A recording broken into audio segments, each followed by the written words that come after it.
So today's topic is function, form, and considerations.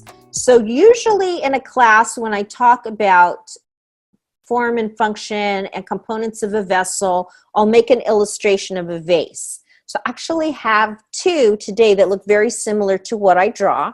And here's a little vase form. And I say people will always pay attention to the body of the piece, but I always think one should give equal consideration to the lip, the body, and the foot of the piece. So equal consideration to lip, body, and foot. Sometimes there's an additional component called a neck, but don't just pay attention to this and ignore this and this. This will become very important, the lip, when we get to drinking vessels, and the foot, how it sits on the surface where you will be placing it. And here's another one, and we see very different approach. We have the lip, longer neck, the body, and this has a defined foot. So if you can see this, I'm going to put it along, you can kind of see there, profile. Oh, there you go, with the white background. You can see a very defined foot, longer neck, and we get back to this one, and the foot just ends. There's no really defined foot, okay? So that was still a consideration of the treatment to not have it like this. When we're working with glazing, we want to make sure there's a foot and usually give it 1/4 of an inch here. That way we can allow the glaze to come all the way here, and then if it shifts, it will run onto the foot and not onto the shelf. So there's a technical reason as well as an aesthetic. Also, if we had a vessel like this and we glaze it, then we have to leave a 1/4 inch clearance at the bottom. So you would basically see glaze and then it ends. And so you see the raw clay. With this one, visually, it ends here, and when it's sitting down, it's kind of tucked in, so it isn't as visible. So those are things to consider. So that's the lip, body, foot, equal consideration. And when I grade, when I'm teaching college, university, that's one of the things I look at for the grading criteria, if they gave equal attention to all of the components. So the next thing is functionality and form. And I'll start with cups. So I'm going to do a little bit of cups, a little bit of bowls, a little bit of pitchers. I'm leaving out the teapot for today, but I will discuss teapot at the end. But cups, I do a whole lecture just on cups. So this is going to be really abbreviated version. I'll bring a box of cups and I go into detail about cups and handles. But first I'm going to start with cups and handles, and then I'll go into cups without handles. So there's a variety here that I have, and I've tried to get some handmade. I'll do some. So here's one way of holding it. And in my discussion of cups, I talk about how the people hold cups differently, and some people like to hold them. I have a whole slide presentation of the handle of the cup. Your treatment of the foot, there's just like kind of a bevel there. This is a square cup. This one, I'd have 3 fingers in there. It's a little slip casting cup. Now I can have, well, still 3 fingers in my pinky there, but how does it feel in my hand? This is, I made this little cup. Okay, and then what other cup? Okay, so, oh, this one. This is a commercial one. For those people that like a lot of coffee in the morning, there you go. It's a little awkward to hold, though. I hold it like this. I hold it like that. Not really my go-to cup, but sometimes I enjoy a nice big cup of cocoa in this big cup with some marshmallows and things out there. Not so many marshmallows, but that I have my go-to cups in the morning. Different for tea, different for coffee.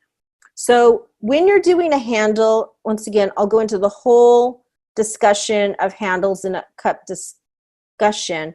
But you want to think about the lip, the body, the foot, and the handle. And when you're designing a handle in ceramic, to be larger because it's going to shrink. It's going to shrink in the bisque.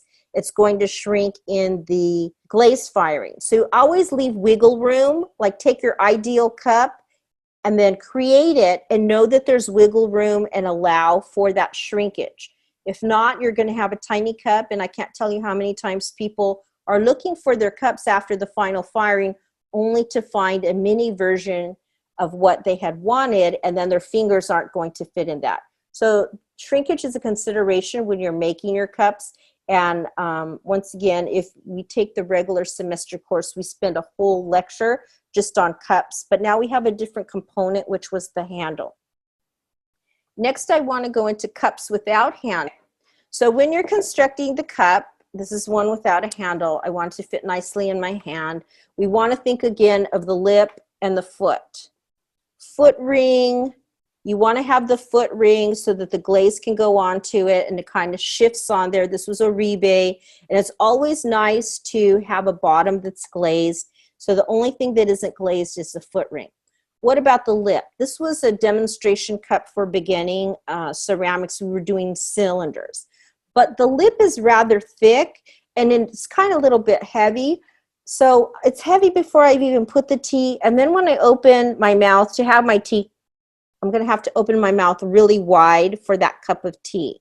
So always consider the lip. Make a thinner lip so it will fill nicely when you're drinking out of it. So you're thinking of, what am I making? What is the intention? What are the considerations? So lip of the cup is one thing.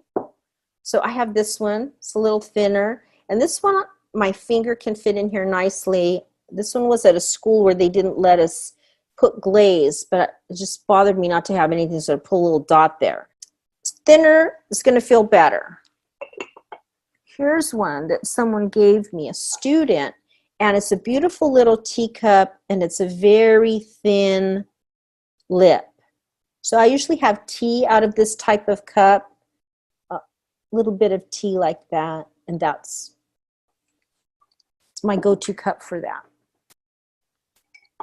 This one, what happened was it was overfired, and that's something that's out of your control. But you want to make sure that your lip is really smooth, and so if you're throwing, you would use a chamois before you take it off. You just kind of put the chamois over the end, or you use your finger if you're hand building it, or the taper, but you want to make sure it's nice and smooth. With this one, as it would happen, it wasn't as smooth, but I glazed it, and the glaze will go over it even if you don't compress.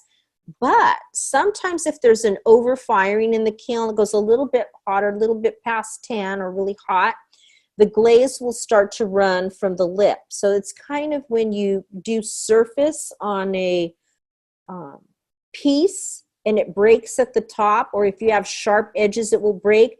This wasn't sharp, but I hadn't compressed it, so it was a little sandy. In a regular firing, and if it would have fired correctly, I would have been fine. But because it ran a little, it exposed a little bit of the sand. I don't know if you could see it. A little bit of the sand and the grog at the lip. So now it's really rough. So I don't want to be drinking from this cup because it doesn't feel comfortable. It's like little sandpaper at my lip.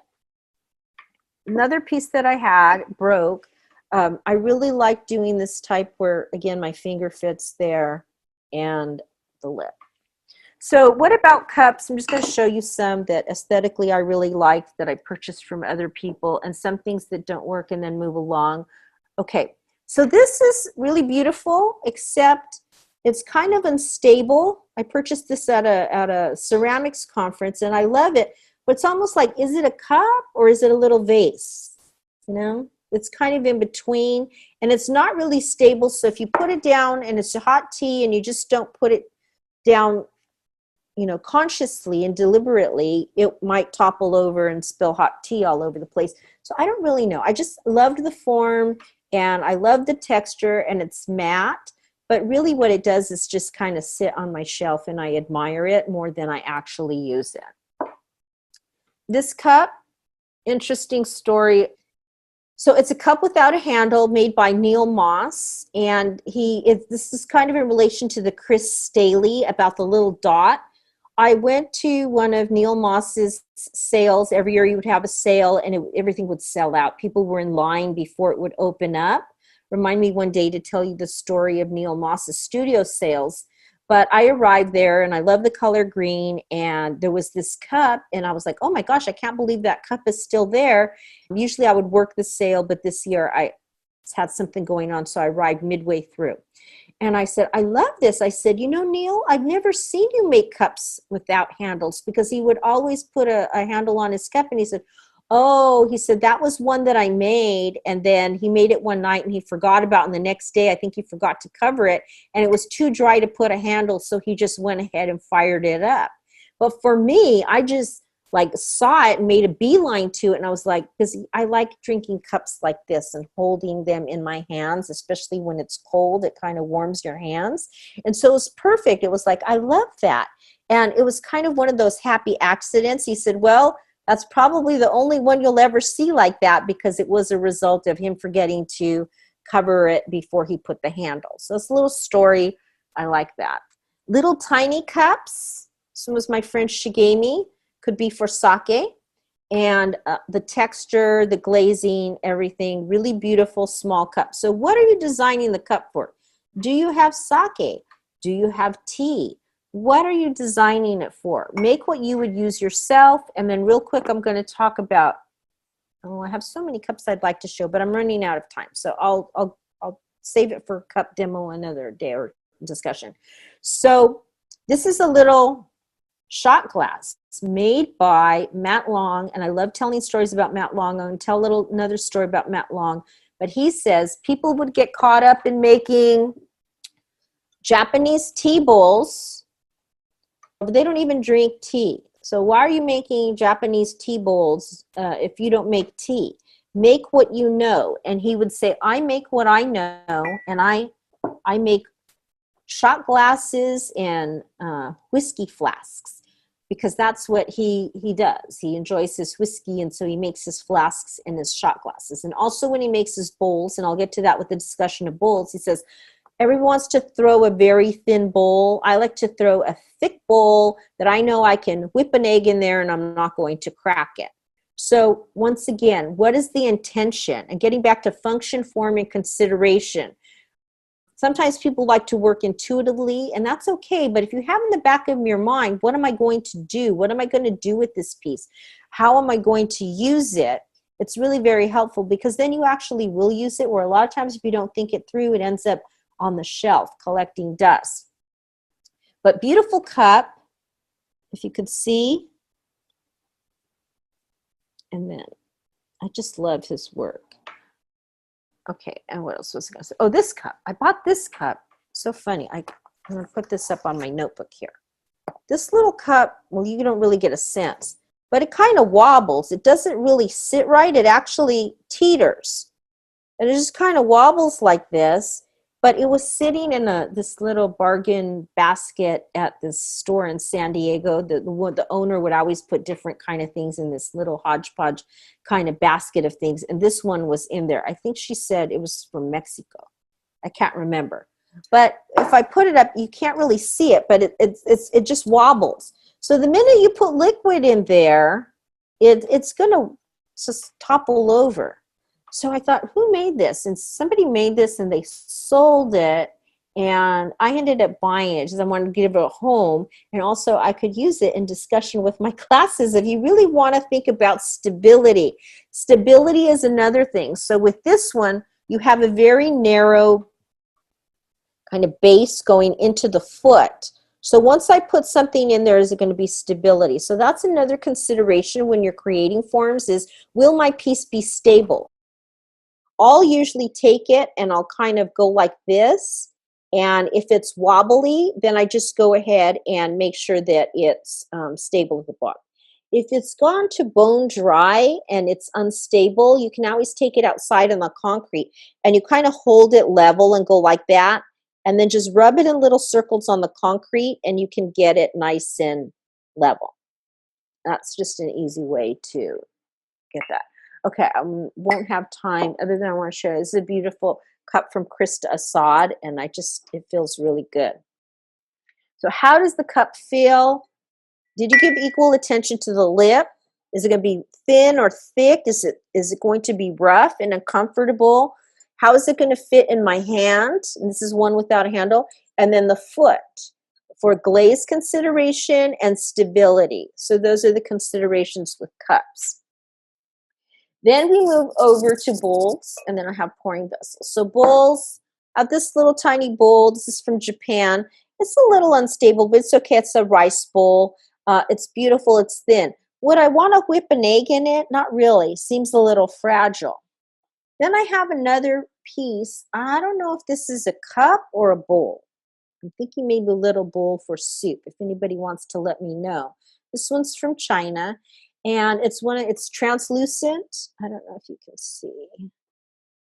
Not really. Can you see those little kind of light areas there? If I hold it up to the light, it's translucent. And so it's one of those, is it a bowl? Is it a cup? Or maybe it could be a bowl or a cup, whatever I decide it to be. And I have several like that. Here's another one. It's kind of like a bowl, kind of like a cup, but it comes in. And a lot of times when it comes in, you have the liquid kind of going like this, and it needs to flow back into your mouth. Honestly, I liked the design, but I don't really drink from this particular kind of bowl cup. Square bowl, it's tall, but then we have the narrow base and a little bit of stability issue. So what would I really put in here? I don't want to have it at a party filled with something and then it topples over. How would I use this particular bowl? Here's another one of those bowls. It's a bowl, but it could be a cup. Kind of, you don't really know. This one, pretty much, I will have soup in this little cup. I just want like a little broth kind of soup. And this beautiful bowl made by one of the technicians when I was teaching at El Camino College. Beautiful bowl. And this I put fruit in, and I love my fruit bowl. But what is the intention of the piece? So here's a commercial bowl, and I have one that's actually handmade. I bought this at Smart and Final, and it was called Menudo bowl. So menudo is it's a spicy tripe soup, Mexican soup. But that's what they labeled this bowl. But I love these bowls. I'll eat salad in this bowl. But this is one bowl that sometimes, if I just don't feel like reaching for one of my glass bowls to whip an egg, I'll use this bowl to whip eggs in there. It's nice and thick. It's sturdy. It's stable. I love the shape. When I teach throwing class, I'll have them make a flared form and half of a cylinder, and this is it. So I love this bowl, and I ended up buying 6 of the bowls, not because I eat a lot of menudo, but because I use them for so many things. Salads, whipping the egg when I don't want to reach for my glass bowl, all different pasta. Even although I have pasta bowls, sometimes I'll just throw a little soup in here, big bowl if I want a lot of soup. So this is one of my favorite type bowls. Now we move to pitcher forms and creamers. So you want a pitcher that's going to pour, and a lot of times people will make a cup. Let's say it's a cup like this, and they'll just decide to yank the lip out and say, oh, look, I've made a pitcher. Well, not really, and I don't do pitcher forms in beginning class. It's more of an intermediate or advanced, more intermediate form that I do because it's so important. Now, pitcher is meant to pour. How many times you go to the restaurant and instead of pouring into your cup like this, they'll pour like this off the side. That's because it's going to dribble off of the spout because they didn't pay attention to how they were forming their spout. Spout is very important, and I'll go over the part of it, but let's just look at the way that it looks first. I love this design. I bought this little picture just because I love the way that it looked and the way that it feels. Oh, that's a creamer. Oh, I thought I had another picture. Well, I'll just talk about spouted forms. And this one was handmade by my friend Scott, who does low fire work. But this pitcher actually pours really well. It's kind of heavy though and big in this handle, so it feels a little awkward. I mean, it's beautiful to look at, but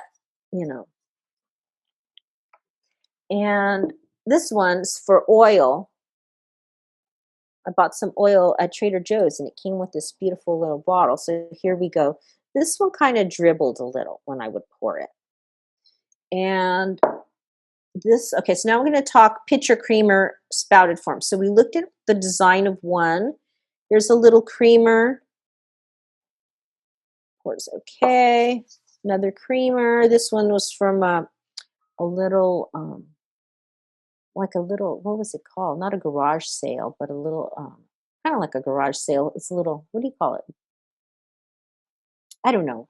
Little kind of, it wasn't a state sale. It was in a castle in Denmark. They had one room where they had kind of people donate stuff and they'd sell it to make money to help, keep up the repair and the castle. And so this was just sitting on a little window sill. So I bought this little creamer, and I do use this little creamer. More, there's this one, Ray Dunn. I've talked about Ray Dunn in my slip casting class. Look at that extreme. But if you look at it, can you see how it kind of just makes it thick? And it doesn't really pour that well. Actually did bring some water, but I'm kind of running out of time to see how they pour. We can look at that. Neil Moss. Sometimes when I teach throwing in picture forms, I'll do this one. And this one's a thrown form, and then taking the lip, and then you just kind of take your finger and go like that. And then you push it back. So you're kind of doing this motion to form it. And then this is the part where I'm going to come back that's very important. This one, I'm trying to remember. I think it was Sandy Simon. Yes, Sandy Simon. I have the creamer and the little sugar bowl for this. And this one almost, so there's a place in Denmark called Barholm, and they're known for their ceramics. But I happened to be I was in a little secondhand shop in Denmark, just looking around. But in the window, there was this little kind of picture form here. And the perspective on it is off. There's some little errors in the drawing, but I don't care. I thought it was cute. And then it says Barnholm down here. And then, so I guess it's commercial. And then it has this funny little spout, and it pours kind of awkwardly because it has to get around this bump in order to pour. But there was one of the ceramic artists when she was telling me about Barnholm, and I said, yes, I have a piece from Barnholm. And I showed her my piece, and she rolled her eyes. She goes, oh no, that's not representative of the work that comes out of Barnholm. But anyway, it's my souvenir. But why did I buy this? I thought of Denmark when I saw this little house. It appeared at first to be something handmade. It's commercial, but I imagine somebody hand painted this. But it is awkward to pour. And I think I went over all of my pouring vessels. So I did bring some water, but I just realized it's going to be awkward for me to try to pour. But I did have water because I wanted to kind of fill something up. And we can see how it pours.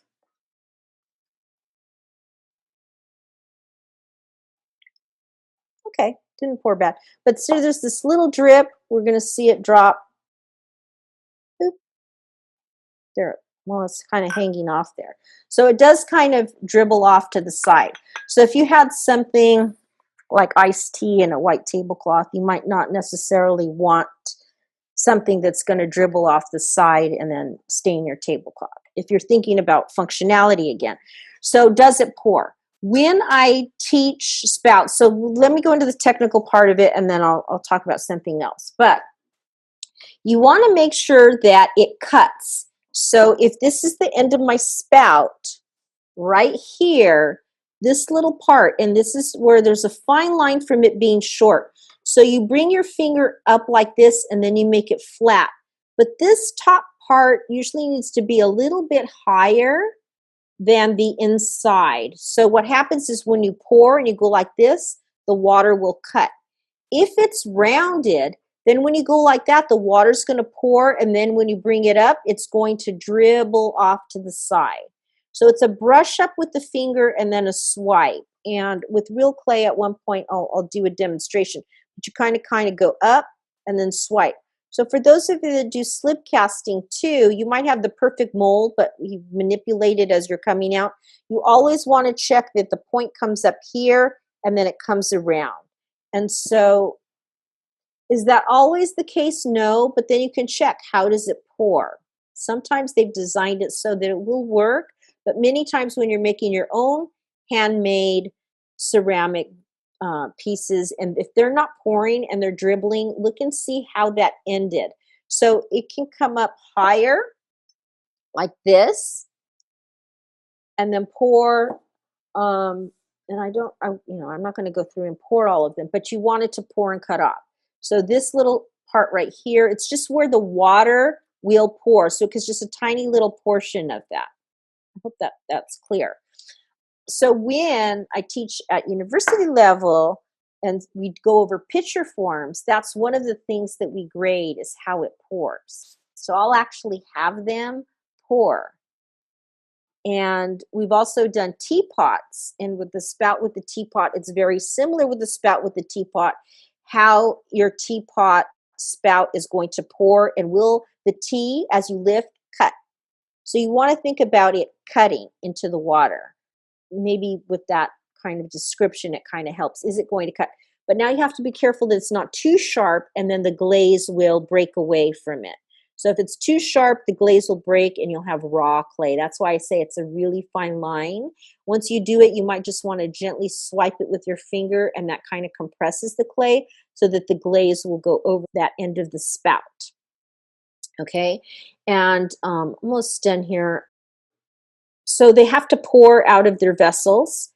And when they make their teapots, they have to pour out of their teapots. And I didn't go into teapots today. The reason is with teapot, I go into the components where you have your body, you have your foot, you have your handle, you have your spout, and then you have your lid for a whole different lecture. And sometimes I'll combine pitchers and teapots together.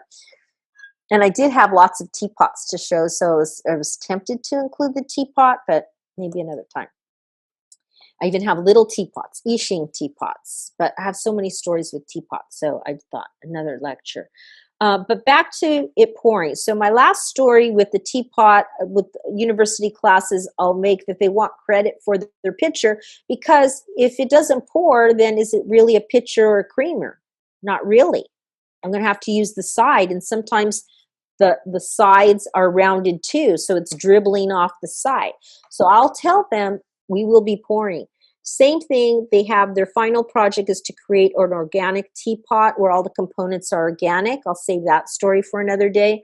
But the main thing, and then sometimes it's matching cups to go along with the theme of their teapot. But whether we do the organic teapot or we do a traditional teapot, at the final, we have a little pitcher of water, they pour their teapot, and into a cup they pour. And did it pour or did it dribble? So I always remember in one of my classes, it was a fun group, but it was final time, and they were most of my students, they were pre-med, pre-dental, pre-nursing. And so it was the first student that was going to pour from his teapot. So he brought out the pitcher of water, and then all of a sudden he poured into his cup. And so he's pouring, and he goes like this, and it cut perfectly. And the whole class applauded. Yay, they were so happy for him, and he was happy. And then they all started laughing. One student said, when did we ever think we'd get so excited watching water pour from a teapot? But it was the idea of success. So kind of bringing it back, we had, I lost my little card here, but it was the idea of function and considerations. So the components, ask yourself, what are the components about what am I going to make? Lip, body, foot, lip, body, neck, foot, lip, body, foot, handle, lip, body, foot, spout. And then, of course, when we get into the teapot, there's more components. How are they going to actually function? And so that's something you can start doing in design planning. But when you're actually fabricating, when you're actually making it in clay, really pay attention to those things while it's still in leather hard form, when you can make any changes before you go on. And then after it's done, when you make your cups, drink from your cups. When you make your bowls, use your bowls. What do you find yourself using your bowls for? Is it rice? Is it soup? Are you just using it to store nuts?